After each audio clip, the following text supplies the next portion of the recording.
Morning to you guys. Very good morning to everyone. Sabhi ko namaskar. Sabhi ko good morning.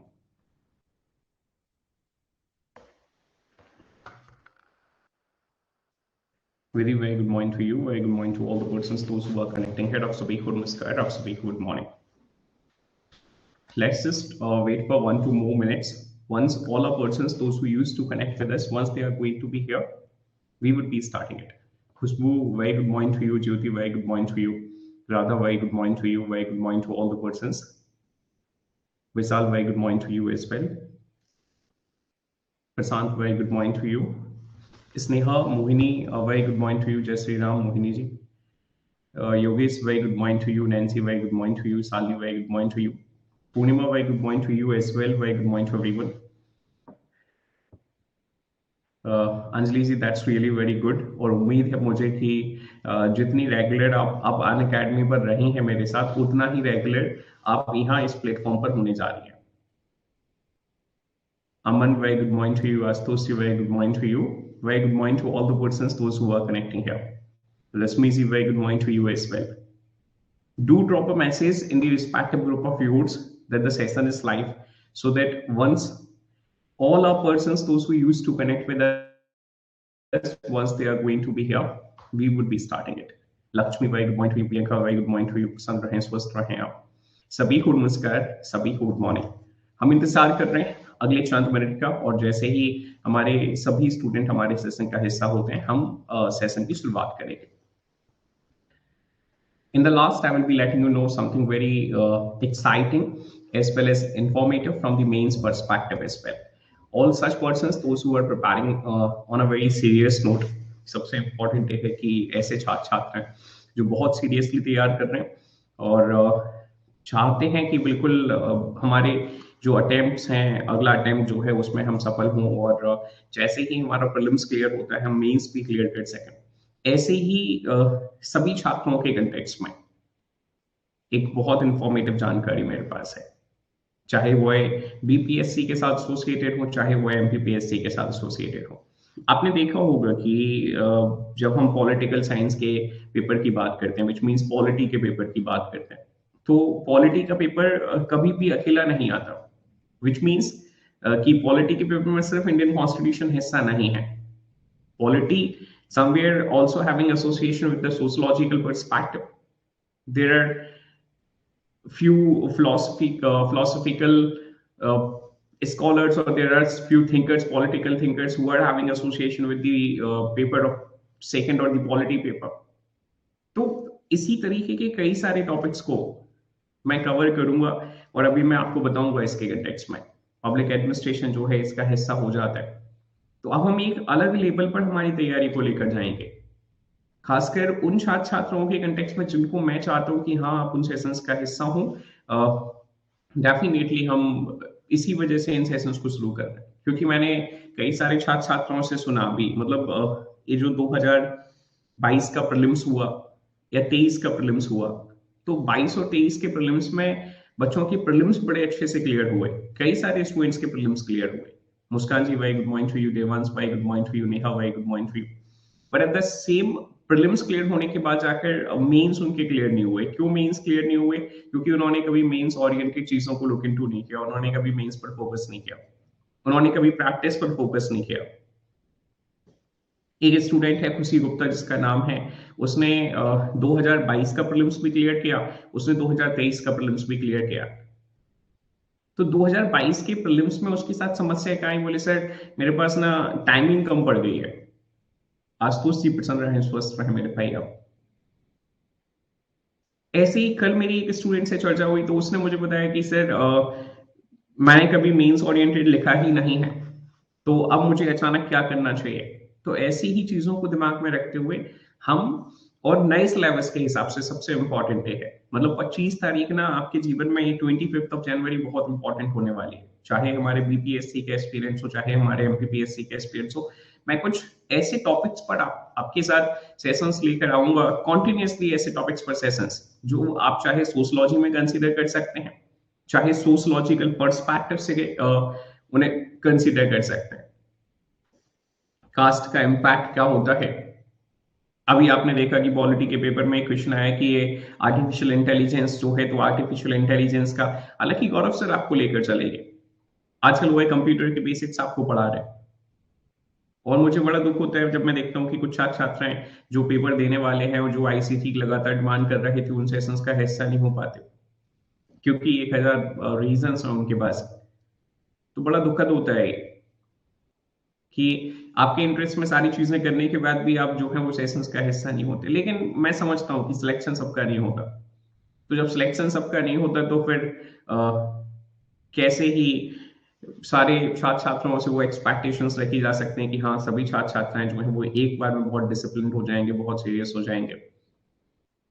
और over the period of time ये मैंने इस emotion को develop किया है।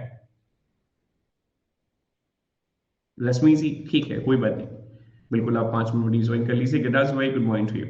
और जो स्टूडेंट सभी सेशंस का हिस्सा लगातार मोड पर हो रहे हैं, आप देखिएगा आप प्रीलिम्स क्लियर करेंगे और आप मेंस बड़े अच्छे से लिख पाएंगे।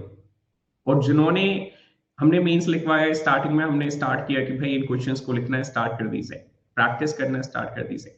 आप कई लोग ना डे वन से परफेक्ट होना चाहते हैं, बोले सर परफेक्शन नहीं आ रहा है, हम अच्छा लिख नहीं पा रहे। बेटा कैसे अच्छा लिख पाओगे? पहले लिखने की तो आदत डालो, तब तो क्या लिखना है, कब लिखना है, कितना लिखना है ये समझ आएगा। आप प्रयास करते हो कि पहले दिन में आ जाए क्या लिखना है, कब लिखना है, कैसे लिखना है। अच्छा, अब इसके लिए आप क्या करते हो? आपको पूरा टॉपिक पढ़ा दिया जाता है, फिर भी आप बोले नहीं सर पर बहुत अच्छा इम्पैक्ट जाना चाहिए, दूसरे ग्रुप के जो सभी स्टूडेंट हैं उन पर बहुत पॉजिटिव इम्पैक्ट जाना चाहिए। तो इसके लिए क्या कर देते हो? बोले सर किताबों से पूरा एज इट इज टीपने के बाद, गूगल से एज इट इज टीपने के बाद लिखकर भेज देते हो। आपको किसी रेफरेंस की जरूरत ही नहीं होनी चाहिए। आपको जब कोई टॉपिक पढ़ा दिया गया है, मैं सिर्फ उस टॉपिक के कंटेक्स्ट में आपसे लिखवाना चाहता हूँ। आप क्या कर रहे हो? आप मुझे सिखाने का प्रयास कर रहे हो किताबों के माध्यम से, आप अपने साथ मैनिपुलेशन कर रहे हो। तो वो नहीं करना है ना, प्रयास करो कि नहीं करो। जो टॉपिक कंप्लीट हो रहा है उस टॉपिक पर लिखना स्टार्ट कर दो। और मेरे कहने की जरूरत नहीं होनी चाहिए कि नहीं मैं आपको बार बार पिन करूंगा तब जाकर आप लिखेंगे। तो ये समझना होगा कि मैं फ्री हूं, आपके लिए अवेलेबल हूं 24 घंटे, लेकिन इसका मतलब ये नहीं है कि मैं पिन करने के लिए अवेलेबल हूं। You just have to understand that अगर हम खुद के इंटरेस्ट में काम नहीं करेंगे तो कोई कैसे आपके इंटरेस्ट में काम कर सकते हैं। तो वो थोड़ा सा करना स्टार्ट कर दीजिए। चलिए, सभी को नमस्कार, सभी को good morning. Let's bring in the session right now. अभी हम सेशन की शुरुआत करने वाले हैं और हमारा आज से हम लेकर चलने वाले हैं हिस्ट्री का हमारा पहला सेशन। मतलब बेसिकली हमने पहला सेशन ऑलरेडी डिलीवर कर दिया है। Tanisha ji very good morning to you. और हमने फर्स्ट सेशन में जो डिलीवर किया था, तो हमारा जो हिस्ट्री का लेक्चर 1 था, इस LO1 में हमने डिलीवर किया था इंट्रोडक्शन टू हिस्ट्री। और हमने इतिहास के कंटेक्स्ट में ये जो इंट्रोडक्शन टू हिस्ट्री है इसको समझने का प्रयास किया कि एग्जैक्टली है क्या हिस्ट्री, और एक ब्रॉड पर्सपेक्टिव से हमने समझने का प्रयास किया। आज हमारा जो LHLO2 है, इसमें हम प्री हिस्ट्री लेकर चलने वाले हैं। और कई सारे लोगों के मन में हो सकता है कि सर प्री हिस्ट्री तो हमारे सिलेबस का हिस्सा ही नहीं है ना, हम प्रीलिम्स की जब चर्चा करते हैं तो सिलेबस का हिस्सा ही नहीं है। चाहे हमारे बीपीएससी के एस्पिरेंट्स हो, चाहे हमारे एमपीपीएससी के एस्पिरेंट्स हो, जो घटना इतिहास में आपके प्लेस के साथ एसोसिएटेड है वह आपके रीजनल सब्जेक्ट में क्या है, बोले एसोसिएटेड है। विच मीन्स हम जब मध्य प्रदेश की चर्चा करते हैं तो ये मध्य प्रदेश हिस्ट्री का हिस्सा हो जाता है, और जब हम बिहार हिस्ट्री की चर्चा करते हैं तो यह बिहार स्पेसिफिक का चर्चा हो जाता है, कनेक्ट हो जाता है, एसोसिएट हो जाता है उसके साथ। और इस वजह से हम दोनों ही कवर करने वाले हैं, हम एमपी के पर्सपेक्टिव से और हम बिहार के पर्सपेक्टिव से इस पूरी प्री हिस्ट्री को कवर करने वाले हैं। Am I very clear to all the individuals with the very same? You people can let me know, जल्दी से मुझे कमेंट कर दीजिए क्या मैं आपको क्लियर हूं। और अगर आपने मेंस का सिलेबस देखा है बेटा, तो निश्चित तौर पर आपको नजर आता है pre historic period in Madhya Pradesh and prehistoric period having association with Bihar as well. What is the importance of Bihar, or how the Bihar is having association with the prehistory? So right now heading forward to the next, आगे बढ़ रहा हूं, ध्यान से देखने सुनने समझने का प्रयास करिएगा। सबसे पहले तो मैंने आपसे प्री हिस्ट्री के कंटेक्स्ट में कहा था कि भाई हमारे दिमाग में ना प्री हिस्ट्री की डेफिनेशन एक क्लियर होना चाहिए। हमने प्रीवियस सेशन में ही हिस्ट्री का एक क्लासिफिकेशन देखा, खुशबू जी, प्रशांत जी और हमारे सभी दूसरे छात्र छात्राएं, जिसमें हमने कहा कि हिस्ट्री के जब हम क्लासिफिकेशन पे चर्चा करते हैं, योगेश, देवांश, गिरिराज, आशुतोष, तो इसमें हमें क्या नजर आ रहा है बेटा? तो इसमें हमें नजर आ रहा है प्री हिस्ट्री, और प्री हिस्ट्री के साथ साथ इसमें हमें नजर आ रहा है प्रोटो हिस्ट्री, और एक हमारा जो पीरियड है उस पीरियड को हम कंसिडर करते हैं हिस्टोरिक पीरियड। जो हमारा पीरियड है वो है historic period. So we will be starting from here. और इसके कंटेक्स्ट में मैंने आपसे कहा कि एक ऐसा पीरियड जो किस के पहले का है, तो हम कंसीडर कर सकते हैं time before the emergence of the writing. अगर हम आसान भाषा में इसे कहना चाहें, time before the emergence of writing, emergence of writing. Am I very clear to all the persons with the very same? You people can let me know. जल्दी से कमेंट करके बता दीजिए क्या मैं आप सभी छात्र छात्राओं को बेहद स्पष्ट हूं इस परिभाषा के साथ। तो इसका एक कंक्लूजन है। कंक्लूजन क्या है बेटा? कि एक ऐसा फेस, जिस फेस के बारे में हमारे पास रिटर्न सोर्सेस अवेलेबल नहीं है, फेस ऑफ पास्ट और period of past for which we are not having any written sources, एक ऐसा फेस जिस फेस के बारे में हमारे पास कोई रिटर्न सोर्सेस नहीं है। तो अब जब रिटर्न सोर्सेस नहीं है तो हम इसको कैसे क्लासिफाई कर सकते हैं? तो बोले सर हम फिर इसको ऐसे क्लासिफाई कर सकते हैं, this phase is classified into 3 ages. मतलब ऐसे हम अगर क्लासिफाई करना चाहें, this phase can be classified into 3 phases or 3 ages. This phase can be classified into 3 ages. अब कौन सी एजेस में से आप क्लासिफाई कर सकते हैं? तो बोलिए सर सबसे पहले इसे हम क्लासिफाई कर सकते हैं स्टोन एज में। एक है जो हमारा स्टोन एज, दूसरा है हमारा सर ब्रॉन्ज एज। नेहा बहुत सारी चीजें आपकी क्लियर होने वाली हैं और हमारे सभी दूसरे छात्र छात्राओं की बहुत सारे कॉन्सेप्ट्स जो हैं वो क्लियर होने वाले हैं। सो प्लीज मेक श्योर कि आप ज्यादा से ज्यादा चीजों को सुन सकें। Stone age, bronze age as well as the iron age, तो इसे हम क्लासिफाई कर सकते हैं इस पर्टिकुलर पीरियड में। Am I very clear to all the persons those who are connecting here? You people can let me no.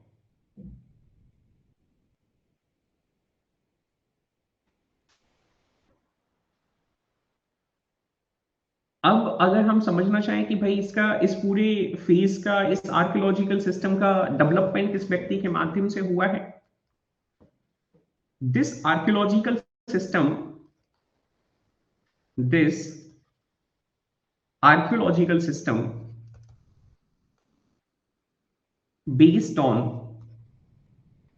based on stone was developed by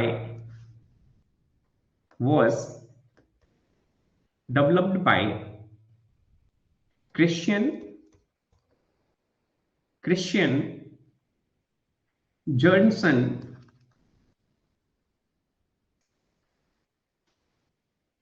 जर्नसन Thompson.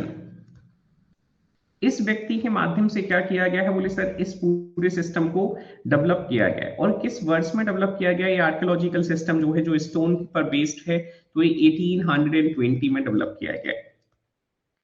Very clear to all the persons with the very same. तो अगर हम इन edges में समझना चाहें बेटा, तो इन edges में हम क्या समझ सकते हैं? besides being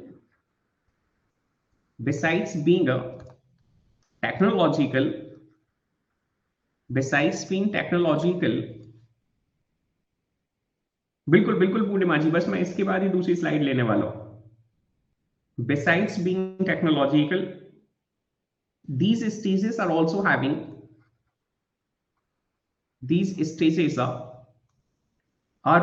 having social and economical implications. Am I very clear to all the persons with the very same? जल्दी से मुझे कमेंट करके बता दीजिए क्या मैं आप सभी छात्र छात्राओं को इस पूरे प्री हिस्टोरिक पीरियड के साथ क्लियर हूं। कि अगर कोई आपसे प्री हिस्टोरिक पीरियड के बारे में लिखने को बोल रहा है तो मुझे उम्मीद है कि आप बड़े अच्छे नोट पर प्री हिस्टोरिक पीरियड के बारे में लिख पाएंगे और आप ये बता पाएंगे कि ये पीरियड सिर्फ टेक्नोलॉजिकल पर्सपेक्टिव से ही इंपॉर्टेंट नहीं है, टेक्नोलॉजी के हिसाब से ही इंपॉर्टेंट नहीं है। इस पर्टिकुलर फेज में योगेश, शालिनी, विशाल, खुशबू जी, शालिनी जी, कीर्ति जी, अंजलि जी, अमन और हमारे सभी दूसरे छात्र छात्राएं यह पर्टिकुलर पीरियड जो है सोशल पर्सपेक्टिव से as well as economical perspective से भी क्या है इंपॉर्टेंट है। Heading forward to the next one, अगली स्लाइड पर हम चर्चा करने वाले हैं। Just a minute, let me come up with the open slides और the blank slides.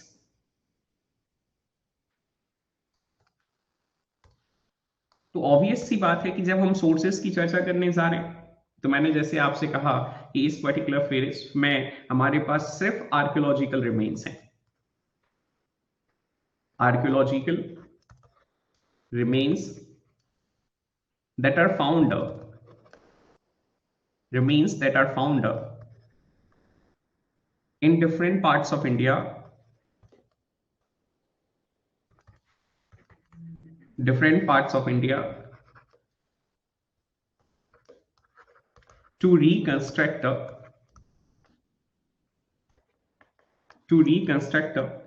in history, to reconstruct the history, to reconstruct the history of this period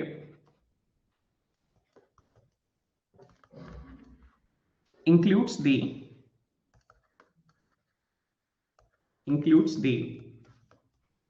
stone tools,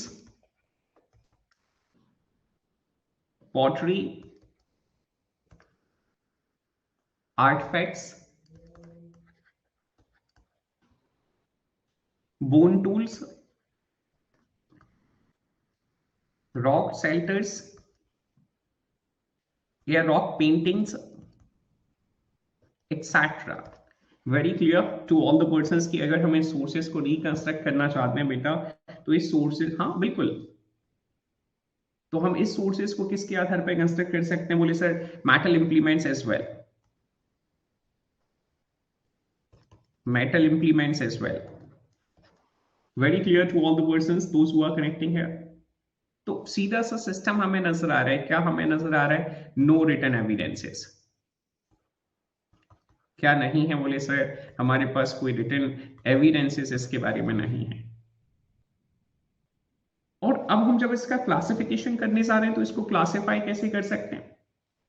बोले sir face of stone is,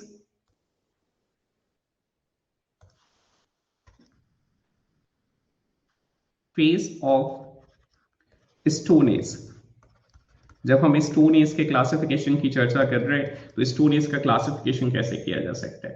बोले sir आपने पढ़ाया हुआ है कि this particular period can be classified into palaeolithic period, mesolithic period as well as neolithic period. इसे हम Palaeolithic में क्लासिफाई कर सकते हैं, इसे हम मीसोलिथिक में क्लासिफाई कर सकते हैं और इसे हम न्यूलिथिक पर्टिकुलर पीरियड में क्लासिफाई कर सकते हैं। और अगर हम इनका लिटरल मीनिंग यहां से देखने जाते हैं कि पैलियोलिथिक का लिटरल मीनिंग क्या है, तो ये ओल्ड स्टोन एज की हम चर्चा कर रहे हैं। क्या है? बोले सर ओल्ड स्टोन एज। और mesolithic period which means middle stone age we are talking about, middle stone age. And when it comes to the neolithic period we are talking about the new stone age. तो हम किस period पे चर्चा कर रहे हैं? बोले sir हम न्यू स्टोन एज पे चर्चा कर रहे हैं। और अगर आप फर्दर पैलियोलिथिक पीरियड के क्लासिफिकेशन की बात कर रहे हैं तो पैलियोलिथिक पीरियड का क्लासिफिकेशन कैसे? देखो, और मैं एक आसान सा रेफरेंस आपको बता दूं, एक बहुत आसान सा रेफरेंस हमारे सभी छात्र छात्राओं के लिए। उम्मीद है आप समझते होंगे बेटा कि व्यक्ति का जो जीवन है वो है पूरी तरह से मुख्यतः 2 से 3 चीजों पर डिपेंडेंट होता है। अगर मैं आपसे पूछने जाऊं कि आपकी बेसिक नीड्स क्या हैं, तो मुझे उम्मीद है कि आप जब अपनी बेसिक नीड्स मुझे बताने चाहेंगे तो उन बेसिक नीड्स में कहना चाहेंगे कि सर फूड, शेल्टर, क्लॉथिंग जो है वह हमारी बेसिक नीड है। उम्मीद है यही आपकी बेसिक नीड होगी। सभी छात्र छात्राएं जो भी हमारे साथ कनेक्ट कर रहे हैं, मेरी ऐसी एक्सपेक्टेशन है कि हाँ ये रोटी, मकान और कपड़ा जो है ये आपका क्या होना चाहिए? बोले सर प्रायोरिटाइजेशन होना चाहिए। और इसमें भी अगर हम और बिल्कुल प्रेफरेंस के हिसाब से, प्रायोरिटाइजेशन के हिसाब से बात करें नेहा जी, विशाल जी, आकांक्षा जी, खुशबू जी, अंजलि जी, गिरिराज जी, क्षमा, देवांश, हरिओम, ऋतिक, प्रशांत और सभी दूसरे छात्र छात्राएं। तो रोटी जो है इसमें भी सबसे पहले है। उसके बाद जाकर प्रियंका जी कपड़ा नहीं है। फिर हमारे पास जाकर फूड के बाद जो है वो शेल्टर है।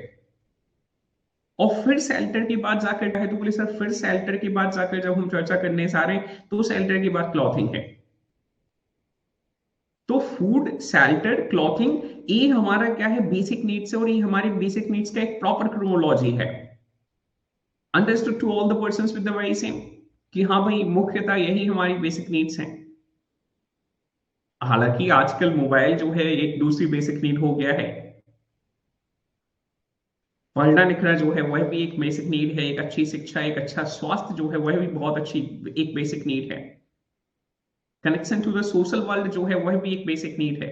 लेकिन मैं मूलतः जो हमारी प्राइमरी नीड्स हैं उन प्राइमरी नीड्स पर चर्चा कर रहा था। तो मूलतः प्राइमरी नीड्स जो हैं वह प्राइमरी नीड्स हमारी क्या है, तो बोले सर फूड, शेल्टर और क्लॉथिंग जो है वह हमारी प्राइमरी नीड्स हैं।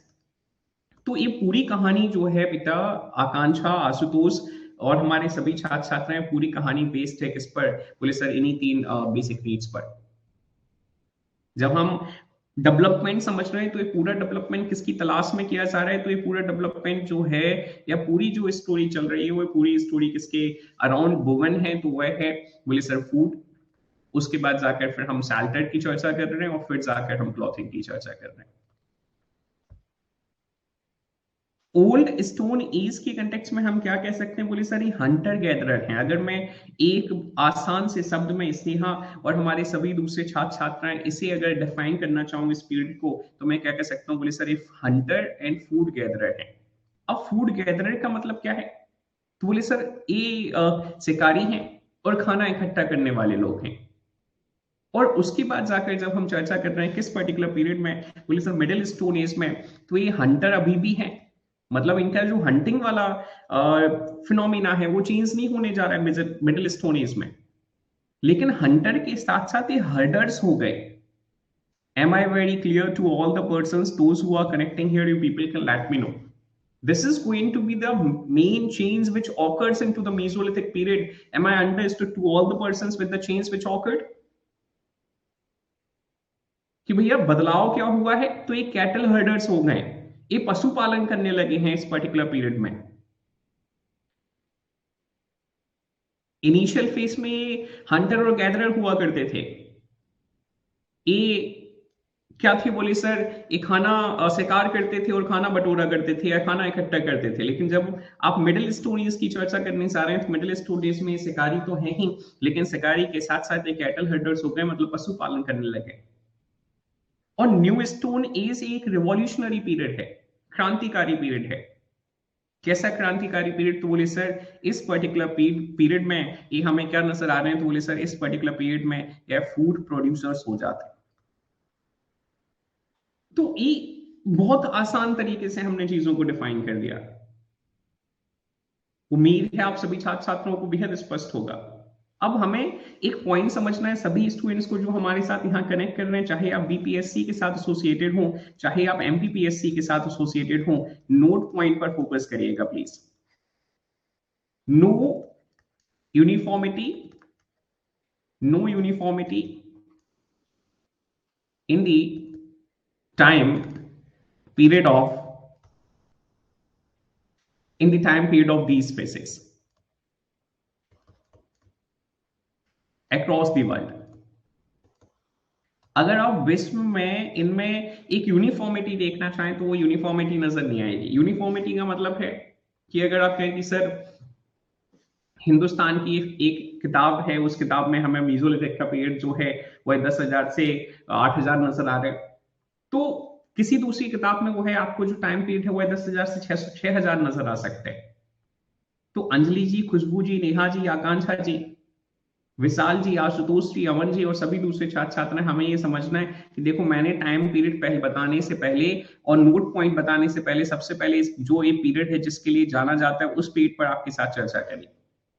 तो कई बार हमें इतिहास के कंटेक्स्ट में ये समझना है कि पूरी तरह से इतिहास जो है मोहिनी वह P+P+P के कॉन्सेप्ट पर बेस्ड है। History is completely based on the concept of the P+P+P। और जब हम पी की चर्चा करते हैं which means we talking about the people. फिर जब हम दूसरे पी की चर्चा करने से आते हैं तो हमें क्या नजर आ रहा है, तो बोले सर दूसरे पी में हमें प्लेस नजर आ रही है। और तीसरे पी की जब हम चर्चा करने से आ रहे हैं तो हमें पीरियड नजर आ रहे हैं। तो जब हम प्री हिस्टोरिक पीरियड की चर्चा कर रहे हैं तो इस प्री हिस्टोरिक पीरियड में एक तो जो लोग हैं वो किस जगह के साथ एसोसिएटेड हैं, सिर्फ दो डेवलपमेंट्स हमारे लिए बेहद इंपॉर्टेंट है। क्योंकि टाइम पीरियड में कहीं भी यूनिफॉर्मिटी नहीं है। और क्यों यूनिफॉर्मिटी नहीं है बेटा, जस्ट बिकॉज हमारे पास क्या नहीं है, बोले सर हमारे पास रिटर्न सोर्सेस नहीं है। विच मीन्स हमने चीजों को कंक्लूड किया हुआ है। Am I very clear to all the individuals, Radha ji, Mahima ji, Rashmi ji, Jyoti ji, Lakshmi ji, Vidhi and all other individuals those who are connecting है, तो वो यूनिफॉर्मिटी ढूंढने का प्रयास नहीं करिएगा। हो सकता है आप अलग अलग किताबें पढ़ते हो, आप मेरे नोट्स के बियॉन्ड अगर किताबें पढ़ने जा रहे हैं तो नोट्स के बियॉन्ड आपको कुछ और किताबें भी नजर आ सकती हैं, कुछ उसमें टाइम पीरियड अलग नजर आ सकते हैं। अब अगर मैं बहुत आसान तरीके से इस पीरियड को समाप्त करना चाहूं, या अंजलि जी, खुशबू जी, नेहा जी, आकांक्षा जी, विशाल, आशुतोष और हमारे सभी बीपीएससी के एस्पिरेंट्स, अगर मैं एक बेसिक पर्सपेक्टिव से आपसे या एक बेसिक अंडरस्टैंडिंग जनरेट करने के लिए थोड़ा सा और पैलियोलिथिक पीरियड को डिस्कस करूं आपके साथ, पूर्णिमा, कीर्ति बेटा, तो हम यहां कह सकते हैं इन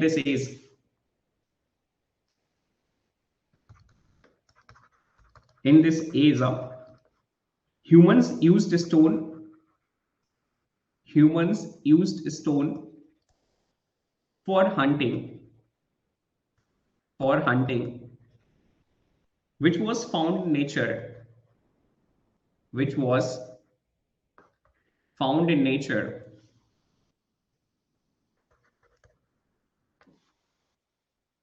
and already had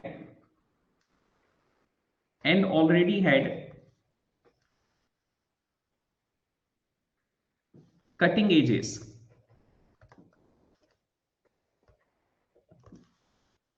They used tree branches.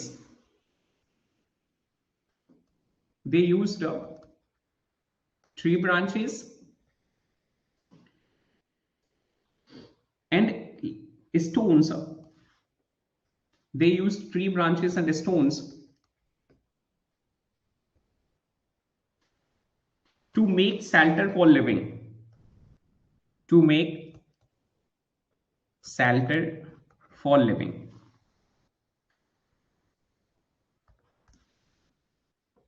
They ate plant meat and gathered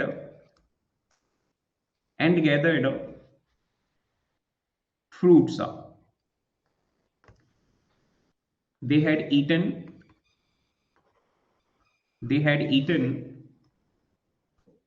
flesh. They had eaten flesh of dead animals,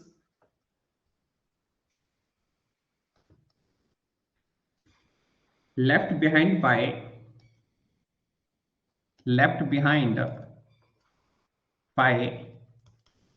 other animals.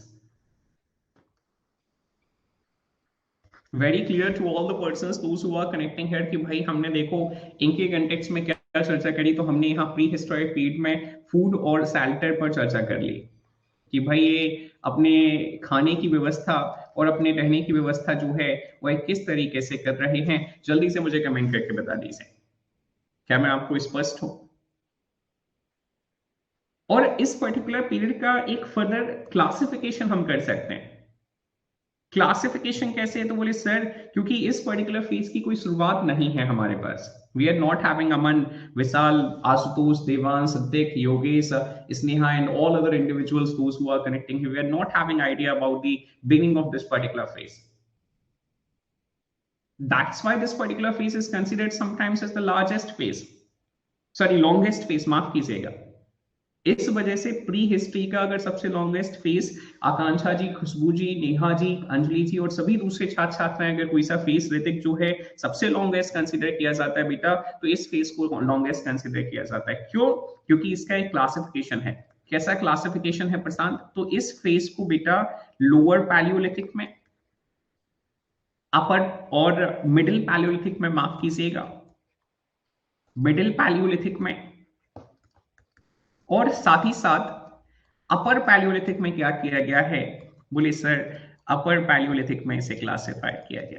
Very clear to all the persons those who are correcting here. और आपके prelims में जो आपसे question पूछा जा सकता है, longest phase, longest phase of pre history, तो आपके दिमाग में ये होना चाहिए कि भाई यही हमारा क्या है, बोले लॉन्गेस्ट फेज है।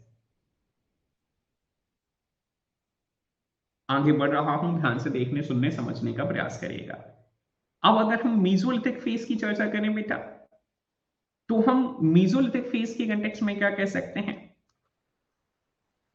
लक्ष्मी जी, नैन्सी जी, स्नेहा जी और हमारे सभी दूसरे छात्र छात्र हैं, एक बार मुझे जल्दी से कमेंट करके बता दीजिए, क्या आपको मैं समझ आ रहा हूं? क्या आप तक मेरी बात जो है वह पहुंच पा रही है? एक और पॉइंट जो इसके कंटेक्स्ट में मैं आपको बताना चाहता हूं, एक ऐसा पीरियड बिफोर 10,000 बीसी बेटा, तो हम इसे क्या लेकर चलते हैं? बोले सर 10,000 बीसी से पहले का समय जो है इसे हम लेकर चलते हैं। और उसके बाद जाकर जब हम मीसोलिथिक पीरियड की चर्चा कर रहे हैं, दोनों सालनी, दोनों अगर नैन्सी हमारे साथ सेशन का हिस्सा हैं, दोनों दोनों आशुतोष जी और सभी दूसरे छात्र छात्र हैं। तो जब हम मिडिल स्टोन एज की चर्चा कर रहे हैं, मीसोलिथिक पीरियड की चर्चा कर रहे हैं, तो मैं इस फेज को 10,000 से लेकर 8,000 के बीच में आपको बढ़ाता हूं कि भाई ये डेवलपमेंट्स कहां से कहां तक रहे हैं। तो ये डेवलपमेंट्स 10,000 से 8,000 के बीच में रहे हैं, और इसी फेज को मिडिल स्टोन एज के नाम से भी कंसीडर किया जाता है, मिडिल स्टोन एज। इस फेज को एक नया नाम दिया जा सकता है, कौन सा नाम दिया जा सकता है बेटा? तो इस फेज को एक नाम दिया जा सकता है कि है ट्रांजिशन फेज है। यह कैसा फेज है? यह एक ट्रांजिशन फेज है। रश्मि जी, आकांक्षा जी, खुशबू जी, श्वेता जी और हमारे सभी दूसरे छात्र छात्र हैं, क्या आप सेटिस्फाइड हैं या कहीं ना कहीं आप जस्टिफाई करते हैं कि हाँ इस फेज को जो है वो ट्रांजिशन फेज कंसिडर किया जा सकता है? एक बार मुझे कमेंट करके बता दीजिए। अब बोले सर ट्रांजिशन फेज कैसे कंसिडर किया जा सकता है? तो बोले देखिए ट्रांजिशन फेज सर इस आधार पर कंसिडर किया जा सकता है, आपने अभी बताया ना कि सर हमारे पास पैलियोलिथिक में हंटर भी हुआ करते थे, और मीसोलिथिक में भी क्या है? तो बोले Hunter sir we were having some qualities of the Palaeolithic period in the mesolithic period as well. Anjali ji, Khushboo ji, Kshama ji, Dilip ji, Devansh जी, आशुतोष जी और हमारे सभी दूसरे छात्र छात्राएं, कुछ ऐसी विशेषताएं जो हमारे पास पूर्व में भी रही हैं और कुछ नई विशेषताएं, और इन दोनों विशेषताओं के आधार पर फिर क्या जनरेट हुआ? तो बोले सर इन दोनों विशेषताओं के आधार पर जनरेट हुआ ये वाला फेस जिसे हम न्यूलिथिक कंसीडर करते हैं। तो आपने ना एक डिफरेंस सुना होगा, उम्मीद है मैं और आसान तरीके से आपको बता देता हूं, ध्यान से मुझे देखने सुनने समझने का प्रयास करिएगा। उम्मीद है आपने सुना होगा, एक विलेज के कंटेक्स्ट में आपके पास आइडिया है, एक ग्रामीण क्षेत्र के कंटेक्स्ट में आपके पास जानकारी है, एक कस्बे के बारे में, ठीक है योगेश जी, सॉरी आशुतोष जी, एक कस्बे के बारे में, टाउन के बारे में आपके पास जानकारी है, और एक सिटी के बारे में आपके पास जानकारी है। तो जब हम ग्रामीण क्षेत्र की बात कर रहे हैं तो वहां की जो सोशल इंप्लीकेशंस हैं, वहां का जो सोशल डेवलपमेंट है, वो एक ऐसा नजर आ रहा है, थोड़ा सा बैकवर्ड नजर आ रहा है। जब हम शहर की बात कर रहे हैं तो वह हमें कैसा नजर आ रहा है? वैसे थोड़ा सा स्टैंडर्ड नजर आ रहा है। But when it comes to the town, तो हम जब कस्बे की बात कर रहे हैं तो कस्बे में हमें क्या नजर आ रहा है? कस्बा बोले सर एक मिला जुला मिश्रण है। एक किसका मिला जुला मिश्रण है? बोले सर कुछ ग्रामीण विशेषताओं का, कुछ शहरी विशेषताओं का। मतलब यहां पर कुछ हमें क्या नजर आ रहे हैं? बोले सर कुछ फीचर्स हमें ग्रामीण क्षेत्र से भी नजर आ रहे हैं, और कुछ फीचर्स जो है वो हमें शहरी क्षेत्रों के भी नजर आ रहे हैं। तो बस इसी, वो जो टाउन है, वो जो कस्बा है, उसी को कंसीडर किया जाता है ट्रांजिशन। सिमिलरली हम यहाँ क्या कंसीडर कर सकते हैं कि ट्रांजिशन फेज कौन सा है? तो बोले सर मीसोलिथिक जो है, मिडिल स्टोन एज जो है वो ट्रांजिशन फेज है। Am I very clear to all the individuals, those who are connecting? You people can let me know, so that we can head forward and we can have further discussions in context of the Mesolithic period, and we can generate a foundation. What kind of developments were there? And lately and lastly, we will be having discussion over the Neolithic developments as well. And then we will be having discussion from a broader perspective. We will be looking after certain points which can help you out into the mains as well. coming to this only right now, you people can hear me out over the same. तो जब हम Mesolithic period की चर्चा करने जा रहे हैं, it is considered as a transitional phase. That's what I had already started. The Mesolithic people lived on the hunting. The Mesolithic people lived on hunting, fishing, and food gathering as well. ये क्या कर रहे हैं बोले sir, ये Hunt कर रहे हैं, किसको हंट कर रहे हैं बोले सर, इन्होंने फिश को हंट करना स्टार्ट कर दिया, और साथ ही साथ ये अभी भी हंटर गैदरर हैं एट अ लेटर स्टेज। लेकिन over the period of time क्या हो जाता है बेटा, कुछ डेवलपमेंट्स हो जाते हैं। तो सब्सिक्वेंटली हम क्या कह सकते हैं, subsequently they started domestication of animals as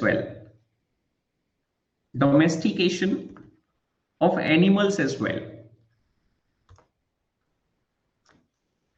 और इसमें से सबसे पहला जो एनिमल है जो उन्होंने डोमेस्टिकेट किया, the first animal to be domesticated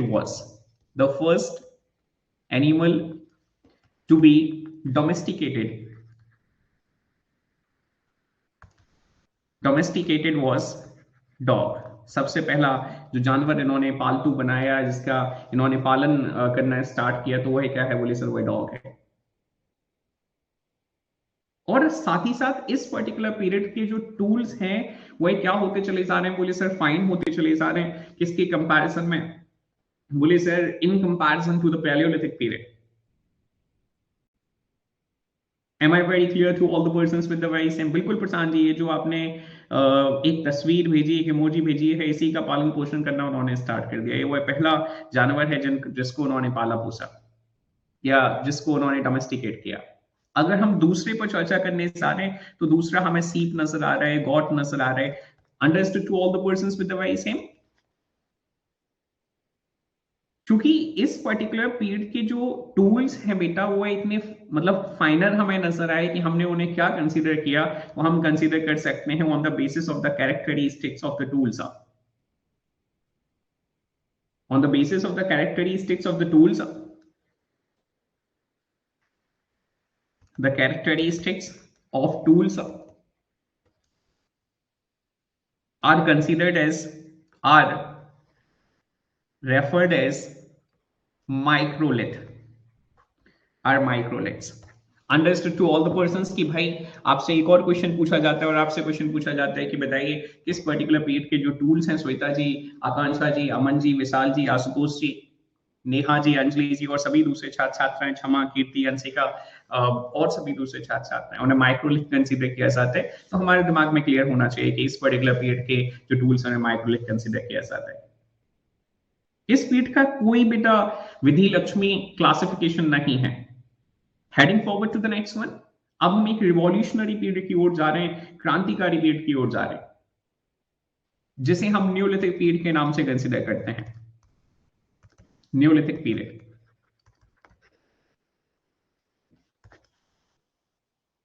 which means we are talking about the new stone age। हम किसकी चर्चा कर रहे हैं बोले सर, हम न्यू स्टोन एज की चर्चा कर रहे हैं। हम फूड प्रोड्यूसिंग स्टेज की चर्चा कर रहे हैं। हम किस स्टेज की चर्चा कर रहे हैं बोले सर, हम फूड प्रोड्यूसिंग एज की और स्टेज की चर्चा कर रहे हैं। क्या इसका टाइम पीरियड है तो बोले सर, इसका जो टाइम पीरियड है, बिल्कुल नैन्सी जी, यही वो मछली थी जिसका उन्होंने सबसे पहले हंट किया था। उसके बाद जाकर बोले सर, इस पीरियड को कहां से कहां तक समझ जा सकते हैं तो बोले सर 8000 से लेकर 3000 के आसपास इसे समझा जा सकता है। BC we are talking about. और इसी फेस में ऑन एन अप्रोक्स अगर हम 4000 के आसपास से या 4500 के आसपास से देखें, lately this face classified in Chalcolithic period as well.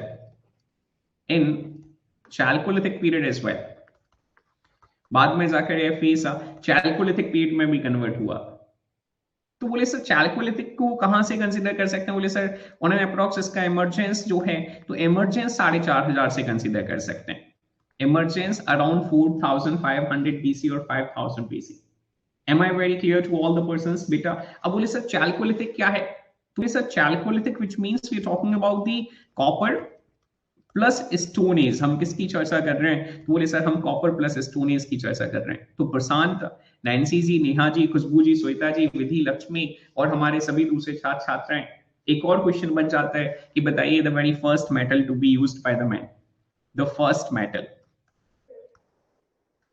Metal to be used by prehistoric man और बाय हिस्टोरिक मैन। तो आपका आंसर क्या हो जाएगा? तो बोले सर हमारा आंसर हो जाएगा कॉपर। बोले सर ये तो आपने हमें ये जो चालकोलिथिक पीरियड है उसके कंटेक्स्ट में बता दिया, कॉपर के कंटेक्स्ट में बता दिया, थोड़ा सा हमें ना न्यूलिथिक पीरियड के बारे में भी बता दी sir. During this particular period, during this period, group of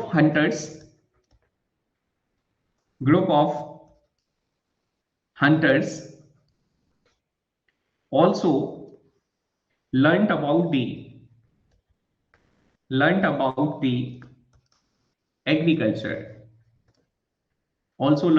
the agriculture, at first they collected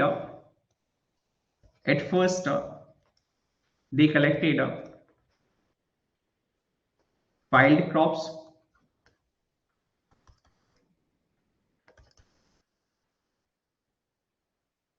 and lately they started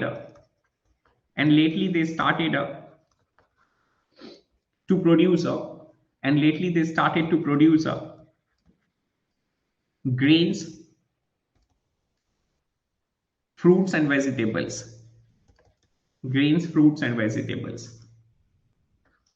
बाद में इन्होंने क्या करना स्टार्ट कर दिया?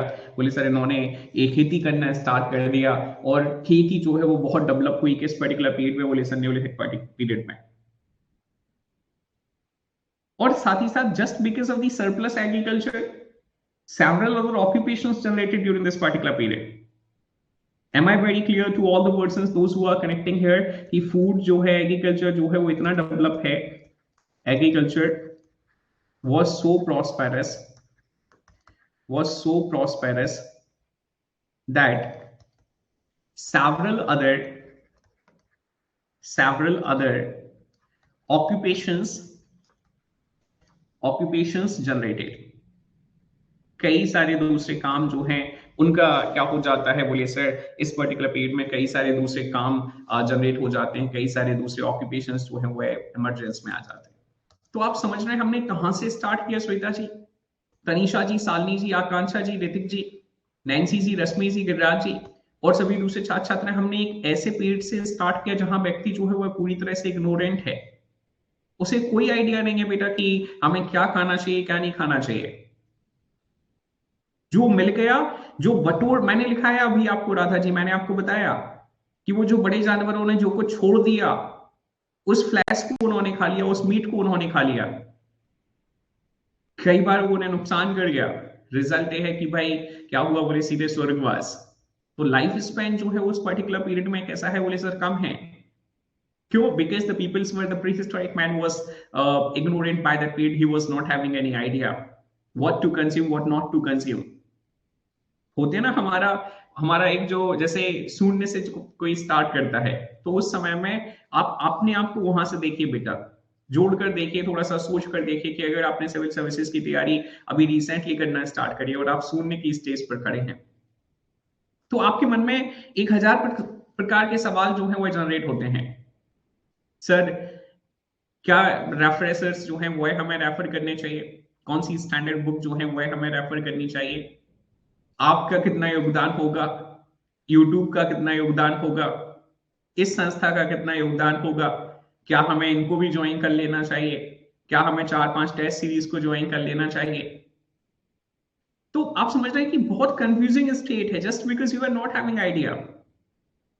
सिमिलरली वो प्री हिस्टोरिक मैन जो था उसे कोई, अच्छा इसका रिजल्ट क्या होता है? हम इसके रिजल्ट पर भी चर्चा कर लेते हैं। इसका रिजल्ट ये होता है कि बच्चा जो होता है वह भीड़ में चला जाता है अधिकांशतः। वो ऐसी जगह चला जाता है, फिर उसने खोजा कि यार सबसे अच्छा सेंटर कहाँ पर है। तो बोले काम करते हैं पटना चलते हैं, काम करते हैं, बोले इंदौर चलते हैं। पटना पहुंच गया, इंस्टीट्यूशन को ज्वाइन कर लिया, 400-500 बच्चे बैठे हैं, 200-300 बच्चे बैठे हैं। इंदौर पहुंच गया, 200-300 बच्चे बैठे हैं। फिर क्लासेस को ज्वाइन कर लिया और 2-4 दिन गया, उसके बाद जाकर उसे समझ आया कि नहीं यार ये तो अपने बस की बात ही रही है। दिल्ली चला गया, एग्जैक्टली, ये तो अपने बस की बात ही नहीं है। ये वो लोग बैठे हुए हैं यहाँ सिविल सर्विसेज, क्योंकि वहां उसे हर प्रकार का एटमॉस्फेयर नजर आ रहा है। तो जो उसकी कंफर्ट में होगा वो उस प्रकार के एटमॉस्फेयर के साथ, उस प्रकार के इकोसिस्टम के साथ क्या हो जाएगा, जुड़ जाएगा। और कई बार इकोसिस्टम, अधिकांशतर इकोसिस्टम, प्रियंका जी, श्वेता जी, नैन्सी जी, आशुतोष जी, ऋतिक जी, देवांश जी, गिरिराज जी और सभी दूसरे छात्र छात्राएं, अधिकांशतर इकोसिस्टम वो वाला मिलेगा बेटा जिस इकोसिस्टम में बच्चा क्लास के समय पर बाहर बैठकर वो जो टपरी होगी उस पर चाय पी रहा होगा और क्लास अंदर चल रही होगी। तो आप समझ रहे हो, it will result into the failure. क्या होगा, बोले सर कुछ समय के बाद जाकर बर्बाद हो जाएगा, कुछ समय के बाद जाकर फेलियर में कन्वर्ट हो जाएगा। या फिर दूसरा कौन सा इकोसिस्टम, बोले यार क्लास में तो है ना कुछ हो ही नहीं रहा। अब तो फिर जाके क्या कर लेना है, तो बोले सर एक नया इकोसिस्टम ज्वाइन कर लेना है। कौन सा इकोसिस्टम ज्वाइन कर लेना है, बोले सर एक लाइब्रेरी वाला इकोसिस्टम ज्वाइन कर लेना है। मतलब समझो उसने क्लासेस में पैसा दे दिया, उसने लाइब्रेरी ज्वाइन कर ली है, घर की सुख सुविधाओं को छोड़कर। फिर उसने घर की सुख सुविधाओं को छोड़कर लाइब्रेरी ज्वाइन कर ली है। और ऐसे में अगर ठीक ठाक हो गया, कहीं समझ आ गई कि यार देखो है ना ऐसे नहीं चलेगा, तब अंततः जाकर वो एक सही स्टेज पर पहुंचता है। तो बस ऐसे ही वो प्री हिस्टोरिक मैन है, ऐसे ही। That's what I had started ना आंसू, that's what I had started, कि भाई खाने के लिए इतना कुछ था उनके पास, प्री हिस्टोरिक व्यक्ति के पास, वो भटक रहा था, इतना भटक रहा था बेटा। एक नोमैडिक था वो, मतलब अगर हम इसी से सारे डेवलपमेंट्स को जोड़ दें, श्वेता जी, आकांक्षा जी, खुशबू जी, प्रियंका जी, क्षमा जी और हमारे सभी दूसरे जी जो जो हमारे साथ सेशन का हिस्सा है, हम बस अब इसको एक नई स्टोरी में लेकर आ रहे हैं, आदि मानव के साथ लेकर आ रहे हैं। उस आदि मानव के साथ वह भटक रहा है। खाना बदोस्त है, एक शब्द होता है जिसे हम कहते हैं नोमेडिक, तो खाना बदोस्त है वो, खाने की तलाश में क्या कर रहा है, दर दर भटक रहा है। और चूंकि इस जंगल से उस जंगल, उस जंगल से उस जंगल, जहां खाना मिल गया वहां रुक गया कुछ समय के लिए, लेकिन क्या कंज्यूम करना है, ये बहुत बड़ा फैक्टर था। और कई बार कुछ ऐसा कंज्यूम कर लिया जिसका रिजल्ट क्या है, बोले इसका रिजल्ट ये है कि भाई सीधे उसकी डेथ है। तो अब हम इसको और कंक्लूड कैसे कर सकते हैं, तो हम इसको कंक्लूड कर सकते हैं कि प्री हिस्टोरिक पीरियड में लाइफ स्पैन जो रहा होगा वह बहुत शॉर्ट रहा होगा। तो क्राउड में सफलता का जो रेट होता है वो बहुत कम होता है। Am I very clear to all the individuals with the very same, you people can let me know right now. जल्दी से मुझे कमेंट करके बता दीजिएगा, मैं आपको स्पष्ट हूं, ताकि यही सारी चीजें अब हम थोड़ा सा एक ब्रॉडर पर्सपेक्टिव से समझ पाए। आगे बढ़ रहा हूं, ध्यान से देखने सुनने समझने का प्रयास करिएगा। Let's have discussion over few other points as well. तो हमने एक बेसिक पर्सपेक्टिव से इन सभी पॉइंट्स को समझा, आगे बढ़ रहा हूं, ध्यान से देखिएगा। कमिंग टू दिस ओनली, ये भाई सबसे पहले तो ठीक है,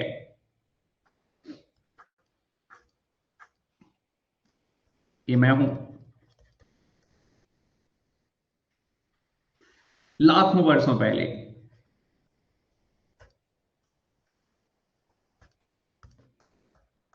ठीक है, और उसके बाद जाकर फिर ये शाहरुख खान है, हम ये अमिताभ बच्चन है, एक कौन है बोले सर,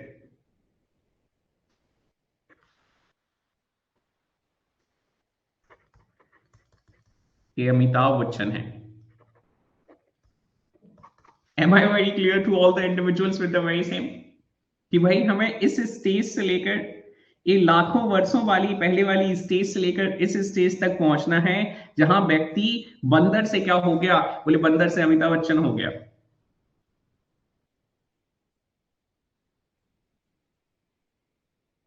नहीं, मैं अपने बारे में कहता ना तो अच्छा नहीं लगता थोड़ा सा। दैट्स वाई अभी इतनी हाइट नहीं दी है ईश्वर ने।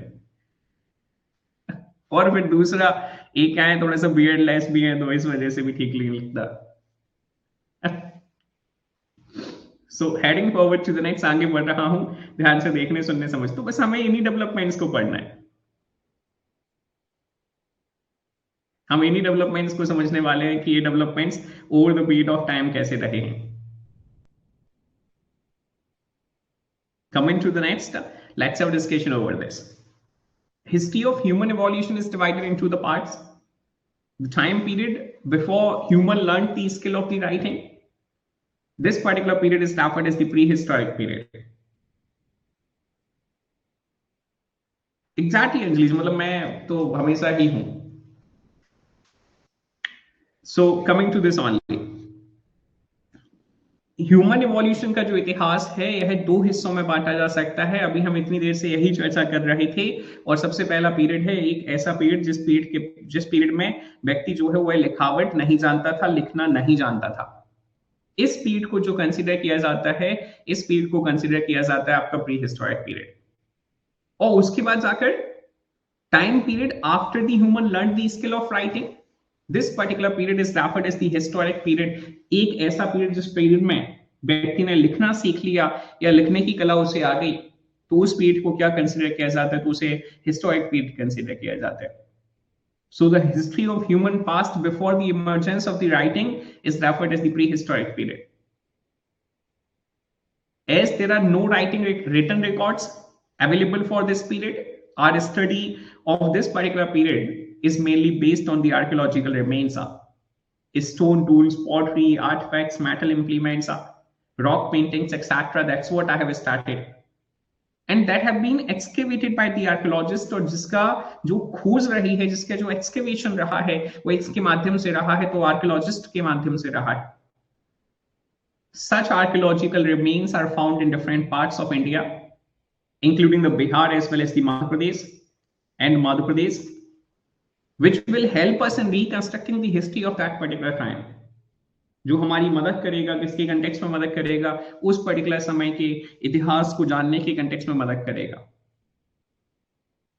Coming back to this only, कई बार ना एक और क्वेश्चन बन जाता है बेटा कि सर जब आप अभी हमें बता रहे थे कि एक ऐसा पीरियड जो इमर्जेंस ऑफ राइटिंग के पहले कंसिडर किया जाता है, इसे प्री हिस्टोरिक कहा जाता है। तो सर वो जो राइटिंग्स हैं, अर्लीस्ट नोन राइटिंग्स हैं, वो है कौन सी हैं? कई बार अंजलि जी और बिहार के कंटेक्स्ट में बिल्कुल पूछा जा सकता है, एमपीपीएससी वाले शायद ना पूछें। The earliest known palaeolithic writings are, sorry, neolithic writings are Dispilio tablet which is found into the Greece, and Tartaglia tablet which is found into the Romania. Thus prehistory began with the appearance of the human being about 5 lakh to the 10 lakh years ago, and finished with the invention of writing around 6 to the 8,000 years ago. और बिल्कुल ठीक कहा गया कि बोले sir लाखों वर्ष पहले से जो इतिहास चला आ रहा है, लाखों वर्ष पहले का इतिहास क्या कहलाता है? बोले सर प्रागैतिहासिक काल कहलाता है। अगर कोई हिंदी में जानना चाहता है, सुनना चाहता है, तो इसे प्रागैतिहासिक काल कंसीडर करते हैं, मतलब प्री हिस्टोरिक पीरियड कंसीडर करते हैं। और फिर अभी हम 4-5 हजार साल पहले चलेंगे, तो वो 4-5 हजार साल पहले हमें क्या नजर आ रहा है? बोले वैदिक पीरियड नजर आ रहा है। 2300 साल ये नजर आ रहे हैं, 1500 साल वो नजर आ रहे हैं, तकरीबन चूंकि इंडस वैली सिविलाइजेशन भी एक ऐसा पीरियड है जिस पीरियड के बारे में रिटर्न सोर्सेस तो हैं, लेकिन हम इतने पढ़े लिखे नहीं हैं कि हम उनके रिटर्न रिकॉर्ड्स को क्या कर सकें, डेसिफर कर सकें, पढ़ सकें। इस वजह से हम कंसीडर कर रहे हैं कि ये जो हिस्टोरिक पीरियड है, प्रोटो हिस्टोरिक पीरियड है, उसका जनरेशन कहां से है? तो बोले सर 5-6 हजार साल पहले से है। और क्लासिफिकेशन मैंने आपको ऑलरेडी बता दिया। मैंने क्लासिफिकेशन के कंटेक्स्ट में आपसे कहा कि पीरियड में नजर आ रहा है हमें, मीसोलिथिक पीरियड में हमें नजर आ रहा है, न्यूलिथिक पीरियड। मैंने साथ ही साथ आपको यह भी बताया कि आउट ऑफ देम पैलियोलिथिक जो है वो लॉन्गेस्ट पीरियड है, मीसोलिथिक जो है वो hunting gathering stage collectively represent करता है, और न्यूलिथिक पीरियड जो है यह फूड प्रोडक्शन की स्टेज को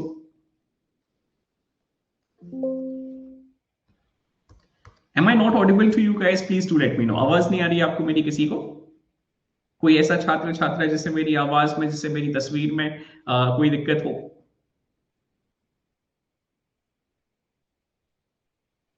एक और पॉइंट मैं आपसे पूछना चाहता हूं, how many of you guys faces the issues when you guys are looking after the, वो आई वाज, एक कॉल था, दैट्स व्हाई बेटा। ठीक है, अभी क्लियर है? चलिए ठीक है। मैं ये सवाल पूछ रहा था कि आप में से कितने ऐसे छात्र छात्राएं जिन्हें रिकॉर्डेड सेशंस देखते समय दिक्कत आती है? इनके रिकॉर्डेड सेशंस जो है वो प्ले नहीं होते हैं। उम्मीद है ऐसी समस्या प्लेटफॉर्म पर नहीं है, क्योंकि अभी पूर्णिमा ने मुझे कल परसों ही मैसेज करके बताया कि सर मेरा जो पूरे सेशंस थे प्रीवियस वो मैंने कंप्लीट कर लिए हैं। बेटा आप सबको ये समझना है कि कोई दिक्कत नहीं आती, और अगर दिक्कत आ रही है थोड़ा सा आपको ये समझना होगा कि उस समय में नेटवर्क इश्यूज आपके साथ है। बेटा ये गुरुकुल, आपको मैं आपको ना एक पूरी तरीके से तो एक नई बात बताता हूँ या एक दूसरी बात बताता हूँ। ये जो प्लेटफॉर्म है वो क्लास प्लस वालों ने ओन किया हुआ है। किसने ओन किया है? क्लास प्लस वालों ने। ठीक है, मतलब मैंने क्लास प्लस से परचेज किया। अब आपने, ऑब्वियस सी बात है कि आप सबने क्लास प्लस का नाम सुना होगा। जितने भी आज, अभी पीडीएफ अपलोड नहीं किया है अंजलि जी मैंने अपना, दैट्स वाई। वो जो अवेलेबल ही नहीं है वो कैसे वहां दिखाई देगा? अभी मैं ग्रुप में भी शेयर कर रहा हूँ पीडीएफ, तो मैं चाहता हूँ कि अभी आप ग्रुप से पढ़ लें, मैं कर दूंगा सही समय पर आपके लिए पीडीएफ अवेलेबल। ग्रुप ही हमने इसलिए बनाया है ताकि आप सारी चीजों को वहां से देख सकें। तो क्लास जितने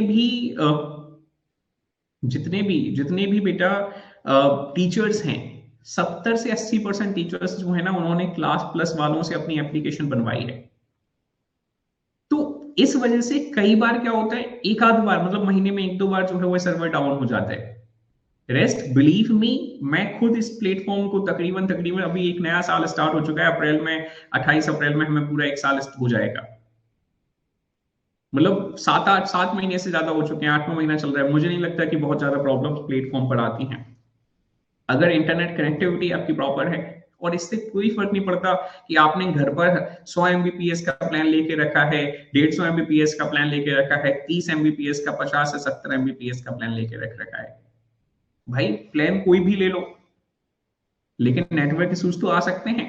तो ऐसे रिजिड नहीं हो जाओ बिल्कुल, है ना, कठोर नहीं हो जाओ कि नहीं हमारी तरफ से तो कोई दिक्कत होगी ही नहीं। उस समय में क्या करना है, उस समय में अपने घर में कोई दूसरा फोन अवेलेबल हो, कोई दूसरी सिम अवेलेबल हो, जिसमें उस समय में एप्लीकेशन उसमें डाउनलोड करके वहां चलाना स्टार्ट कर दीजिए, बेहतरीन चलेगा, स्मूथ मक्खन की तरह, कोई दिक्कत नहीं आती। So heading forward to the next, आगे बढ़ रहा हूं, ध्यान से देखिएगा। मुझे कई बार ये सारी चीजें बतानी पड़ती हैं, और मुझे बड़ा दुख होता है बार बार ये सारी चीजें बताने में आपको, कि आप लोग एक तो इंस्टेंट परेशान होना स्टार्ट हो जाते हैं, इंस्टेंट पढ़ाई छोड़ने की बातें करना स्टार्ट कर देते हैं कि अरे सर हमारा मन नहीं होता। फिर तुम पढ़ो ही नहीं बेटा, पढ़ क्यों रहे हो तुम? ऐसी मन नहीं होता है तो चलिए, तो अगली कुछ ऐसे पॉइंट्स की ओर बढ़ रहा हूं जो पॉइंट्स आपके प्रीलिम्स के लिए बेहद इंपॉर्टेंट है। Prehistory is the time when human life is based on stone tools for their survival. बेटा आशुतोष, विद्याधर, देवांश और हमारे सभी दूसरे छात्र छात्राएं, विशाल, ये जितने भी पॉइंट्स यहाँ लिखे हुए हैं, अंजलि जी, खुशबू जी, नेहा जी,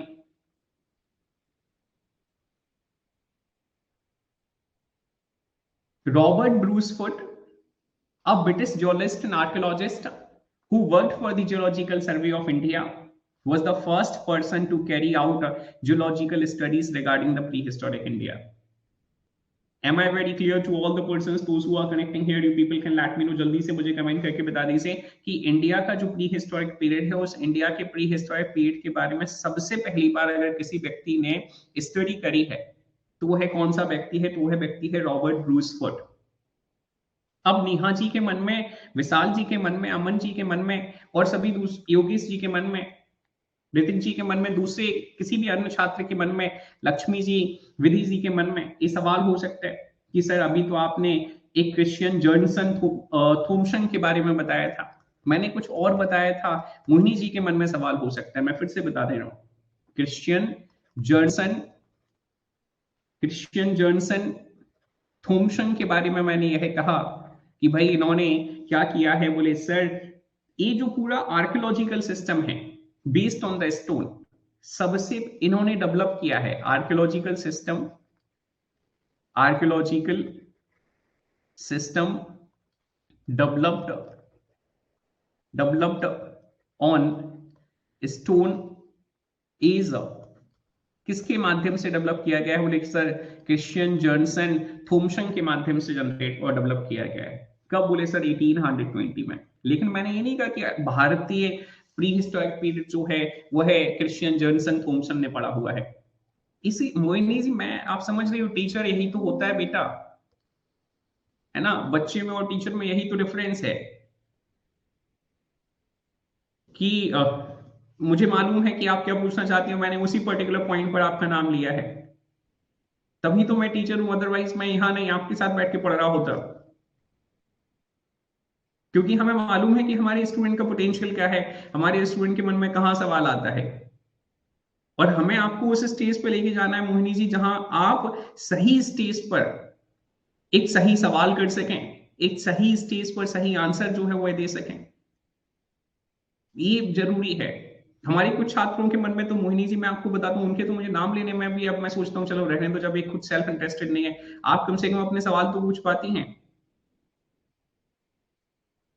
आपके बारे में, अंजलि जी के बारे में और भी कई सारे छात्र हैं जो अपने सवाल पूछ पाते हैं, लेकिन कुछ तो ऐसे हैं चलो ठीक है कोई बात नहीं। तो बेटा चलो ठीक है कोई बात नहीं ही हो जाएगा, ना ये कभी एक टेस्ट देते हैं, ना कभी ये अपने प्रीलिम्स के नंबर बताते हैं, ना ये सब अपने मन से करते हैं। तो एटलीस्ट जो एक ऐसी मिट्टी होती है ना बेटा, जो मिट्टी बिल्कुल बिना दिमाग लगाए का जैसा उसे फोल्ड कर दो, जैसा उसे मोल्ड कर दो, उस पर काम करने में भी अच्छा लगता है। आप हुए और हमारे कई कई सारे ऐसे स्टूडेंट हैं जो उसी प्रकार की मिट्टी हैं कि इन पर काम करने में भी बड़ा आनंद की प्राप्ति होती है। आकांक्षा जी, मैं जो कहता हूँ बहुत डायरेक्ट कहता हूँ, इनडायरेक्ट कोई भी चीज नहीं कहता, क्योंकि मैं कभी किसी स्टूडेंट को अच्छा बुरा नहीं लगाता ना। तो अभी आपने तो हमें ज्वाइन नया नया ज्वाइन किया, मैं एमपीपीएससी के एक्सपीरियंस की बात कर रहा हूँ, और जिस दिन आपके कंटेक्स्ट में कहूंगा बहुत स्पष्ट तौर पर कहूंगा कि आकांक्षा जी आपके साथ ये दिक्कत है। आपने मुझे पैसा ही इसी बात का दिया है कि मैं आपके साथ जो दिक्कत है वो बता सकूं और आपकी सॉल्व समस्याएं जो है उनको सॉल्व कर सकूं। Coming back to this only, वापस आ रहा हूं, ध्यान से देखिएगा। तो मोहिनी जी समझ आ गया, जल्दी से मुझे बता दीजिए, और हमारे सभी दूसरे छात्र छात्राएं समझ आ गया आपको कि यहाँ क्वेश्चन पूछा जाएगा आपसे कि रॉबर्ट ब्रूट जो ब्रूस फोर्ट हैं वो कौन है, बोले ब्रिटिश जियोलॉजिस्ट हैं, आर्कियोलॉजिस्ट हैं। ये वो सबसे पहले ऐसे व्यक्ति हैं जिन्होंने क्या किया है, बोले sir pre historic Indian pre historic period जो है इसके कंटेक्स्ट में इन्होंने स्टडीज करी हैं। Term Paleolithic and the Neolithic was introduced by John Lubbock in his work Prehistoric Times in 1865। 1865 में सबसे पहली बार किसी व्यक्ति ने जो टर्म दिया पैलियोलिथिक और न्यूलिथिक, अंजलि जी, खुशबू जी, श्वेता जी और सभी दूसरे छात्र छात्राएं, तो वो कौन सा व्यक्ति है, तो है जॉन लुबॉक है। We must be thoroughly clear in context of him कि प्री ये जो पैलियोलिथिक और न्यूलिथिक शब्द है वो किस व्यक्ति के माध्यम से दिया गया है, तो यह है जॉन लुबॉक के माध्यम से दिया गया। और जॉन लुबॉक की किताब का नाम क्या है बेटा, तो बीपीएससी वाले हमारे जो एस्पिरेंट्स हैं उनके कंटेक्स्ट में टेक्स्ट बहुत इंपॉर्टेंट हो जाते हैं। अब चूंकि पैलियो का मतलब तो हो गया ओल्ड, न्यू का मतलब हो गया न्यू, तो हमें जरूरत थी एक मिडिल स्टोन एज की। तो इस मिडिल स्टोन एज का ये जो मीजोलिथिक शब्द है, प्रशांत जी, योगेश जी, ऋतिक जी, देवांश जी, आशुतोष जी, विशाल जी और सभी दूसरे छात्र छात्राएं, ये किसने दिया बेटा, तो ये हॉडर बेस्ट्रॉप जो है इन्होंने ये शब्द कॉइन किया हुआ है। Additional mesolithic category was added as intermediate category by Hodder Westropp in the year of 1866। Very clear to all the persons those who are connecting here, you people can let me know. जल्दी से मुझे comment करके बता दीजिए क्या मैं आप सभी छात्र छात्राओं को बेहद स्पष्ट हूं।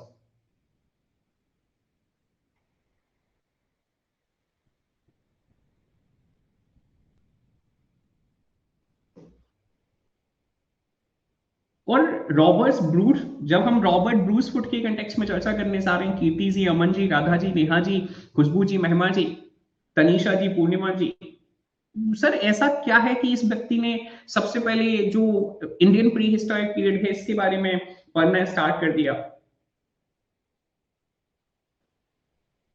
श्वेता जी, ये जो पूरा पैलियोलिथिक पीरियड है, मीजोलिथिक पीरियड है, न्यूलिथिक पीरियड है, इस पूरे पीरियड को डेवलप किया गया on the basis of the stone. तो वो पीरियड किसके आधार पर डेवलप किया गया? तो ये पूरा जो सिस्टम है वो एक क्रिश्चियन जर्नसन थॉम्सन के माध्यम से डेवलप किया गया। Am I very clear to you Shweta? You can let me know. अब जब हम रॉबर्ट ब्रूस फुट की बात कर रहे हैं, तो चूंकि मैंने कहा कि आर्कियोलॉजिस्ट हैं, आर्कियोलॉजिकल फाइंडिंग्स कर रहे थे और इन्होंने 1820 में डेवलप कर दिया था बेटा। तो आर्कियोलॉजिस्ट हैं, आर्कियोलॉजी लुक इनटू कर रहे थे, आर्कियोलॉजिकल सोर्सेज की फाइंडिंग कर रहे थे। तो रॉबर्ट ब्रूस फुट को 1863 में, ज्योति जी 1863 में एक हैंडेक्स मिलता है, एक हैंडेक्स मिला, एक कुल्हाड़ी मिली, और फिर जाकर इन्होंने क्या करना स्टार्ट कर दिया? तो बोले सर इन्होंने फिर कई सारे जो सोर्सेस हैं, कई सारी साइट्स जो हैं, उसको इन्होंने फाइंड आउट किया, उसको इन्होंने डिस्कवर किया और इस पर स्टडी करी है। He discovered the first Palaeolithic tool in India. और जब हम ये हैंडेक्स की चर्चा कर रहे हैं, रॉबर्ट ब्रूसफुट की चर्चा कर रहे हैं, तो आपके दिमाग में बिल्कुल होना चाहिए he discovered the first Palaeolithic tool in India. Am I very clear to all the persons with the very same? You people can let me know, जल्दी से कमेंट कर दीजिए, क्या मैं आप सभी छात्र छात्राओं को बेहद स्पष्ट हूं बेटा?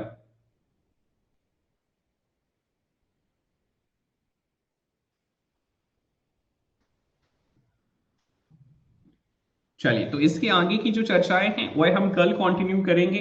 कल हमारा पैलियोलिथिक पीरियड जो है, और सॉरी, कल हमारा प्री हिस्टोरिक पीरियड जो है वह कंप्लीट कर दिया जाएगा।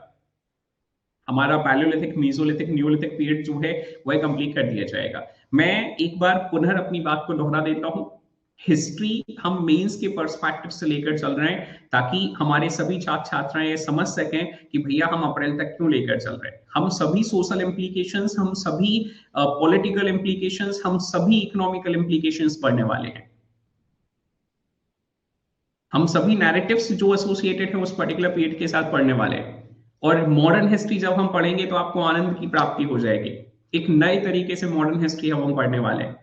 अब हमारी मॉडर्न हिस्ट्री जो है वह गवर्नर बेस्ड नहीं होगी। अब हमारी मॉडर्न हिस्ट्री जो है वह गवर्नर जनरल बेस्ड नहीं होगी। अब हमारी जो मॉडर्न हिस्ट्री है वह वाइसरॉय बेस्ड नहीं होगी। अब हमारी मॉडर्न हिस्ट्री जो है वह social, economical, political implication based होगी। खुशबू जी, जैसे मैं बता रहा हूं आपको वैसे नोट्स बनाने, यही सारी चीजें आपके नोटबुक में लिखी होनी चाहिए। अंजलि जी, अप्रैल तक हम इसे लेकर चल रहे हैं, है ना? Nothing to worry about. अभी आपके बीपीएससी के कंटेक्स्ट में पूरा प्लान जो है वो ड्राफ्टेड है। कब क्या स्टार्ट करना है, कैसे स्टार्ट करना है, सारी चीजें जो है वो प्लान है। तो अभी तो आप सिर्फ 2 सेशंस, आपका इंडियन ज्योग्राफी जैसे ही हो जाएगा तो आपका वर्ल्ड ज्योग्राफी स्टार्ट हो जाएगा। साक्षी मैम जो है वो अगले मंथ में इंडियन ज्योग्राफी कंप्लीट करेंगे, और इंडियन के बाद आपका बीपीएससी वाले स्टूडेंट्स का फिर से हमारा, अरे आज तो जी सब कुछ पढ़ाया जाएगा, परेशान नहीं होना मेरे भाई। मैंने कहा ना कि मैं तो बहुत फोकस करता हूँ इस चीज पर कि हमारे एक्सपीरियंस को सिलेबस मालूम होना चाहिए। तो सोचो कि जब मैं खुद इस चीज पर फोकस करता हूँ कि हमारे एक्सपीरियंस को सिलेबस मालूम होना चाहिए, तो हम तो कितने फोकस्ड होंगे उस चीज को लेकर। परेशान नहीं होना है आपको, है ना? आपने, मतलब मैं आपको ये अश्योरेंस दे सकता हूँ कि आपने ठीक जगह जो है वो ज्वाइन किया हुआ है। और अंततः जब आप प्रीलिम्स की स्टेज पर होंगे तो आपको एक बड़ा अच्छा सेटिस्फेक्शन जो है, आत्मसंतुष्टि जो है वह प्राप्त होगी। और उसके बाद प्रीलिम्स अगर आप क्लियर कर देते हैं तो मेंस के लिए जब आप तैयार, हम आप पर काम करेंगे, आपके साथ काम करेंगे, तो आप में से कोई भी ऐसा छात्र नहीं होगा जिसे ऐसा लगेगा कि नहीं यार, है ना, ये तो अभी हमने पढ़ाई नहीं है। कल मैंने ना एक बड़ा अजीब व गरीब परसेप्शन सुना एक बच्चे से। एक बच्ची ने मुझे फोन करके कहा कि सर, मतलब मैसेज आया उसका, सर मैं आपसे बात करना चाहती हूँ, मेरी चर्चा हुई। बोली सर मेरा प्रीलिम्स क्लियर है 2023 का, लेकिन मैंने मेंस के लिए कुछ नहीं पढ़ा। तो ये मेरी थोड़ी सी समझ से परे था। कि प्रीलिम्स क्लियर है और मेंस के लिए कुछ नहीं पड़ा, क्योंकि चूंकि प्रीलिम्स एमपीपीएससी का कट ऑफ भी अच्छा खासा गया है, आप चाहे किसी भी कैटेगरी के साथ एसोसिएटेड हो। अलग से क्या पढ़ना है वो थोड़ा सा समझ से परे होता जाता है कई सारे बच्चों को। तो मैंने शायद फिर समझने का प्रयास किया कि ये बच्ची जो है मुझसे पेपर 4 की चर्चा कर रही है। तो विश्वास करिए, आप प्रीलिम्स निकाल के दीजिए, हम मेहनत पर्याप्त आपके साथ करने को तैयार हैं।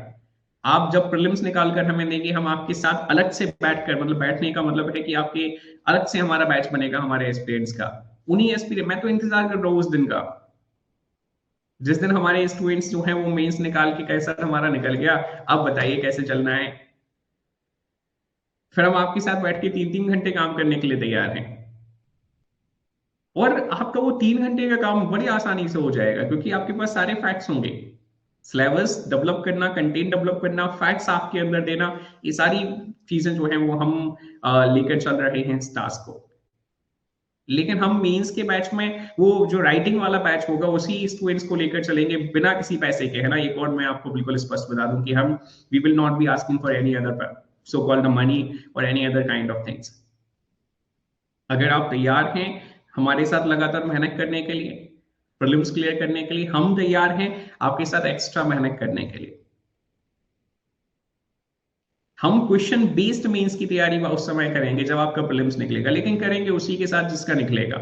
हाँ, सिलेबस चूंकि आपने संस्था को ज्वाइन किया है, आपका सोशलॉजी भी होगा, आपका पब्लिक एडमिनिस्ट्रेशन भी होगा, आपका पॉलिटिकल थिंकर्स भी होगा, आपका एथिक्स भी होगा, आपका हिंदी के पेपर्स जो हैं वह भी होंगे, आपका साइंस एंड टेक्नोलॉजी भी होगा, आपका सीसैट भी होगा। So nothing to worry about. Thank you very much to everyone, please take care. 12:30 geography की क्लास है। मैं फिर से एक बार सभी से कहूंगा कि सभी सेशंस का प्रयास करें, लाइव मोड में हिस्सा बने। Thank you very much to everyone, take care.